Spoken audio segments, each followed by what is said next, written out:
ఆషాఢంలో గోరింటాకు పెట్టుకుంటే మంచిదంటుంటారు కదా!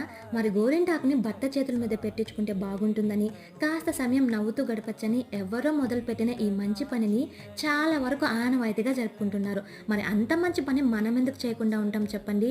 ఎప్పుడో ఆషాఢం స్టార్టింగ్‌లో అనుకున్నా అండి గోరింటాకు పెట్టుకోవాలని. ఆఖరికి లాస్ట్ డేకైనా కుదిరింది ఎలాగో. అసలు ఆషాఢంలో గోరింటాకు పెట్టుకోవాలనే ఆచారం గురించి నాకు పెద్దగా తెలీదండి. అందరూ పెట్టుకుంటుంటారు. మనము పెట్టుకోవాలని అలాగే ఇయర్స్ గడిపేశాను. రీసెంట్‌గా క్లారిటీగా తెలుసుకున్నాను.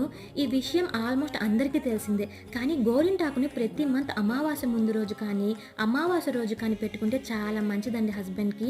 అండ్ మనం ధూపం వేస్తాం కదా! అందులో అమావాస్య రోజు కానీ, లేదా ఫ్రైడే కానీ గోరింటాకు విత్తనాలు వేసి దేవుళ్ళకి సమర్పిస్తే అండ్ ఎస్పెషల్లీ లక్ష్మీదేవికి సమర్పించి ఇల్లంతా ధూపం వేస్తే మన ప్రాబ్లమ్స్ అన్నీ తొలగిపోతాయంట. హస్బెండ్స్ కోసం చాలా చాలా కష్టమైన పనులు చేస్తుంటాం.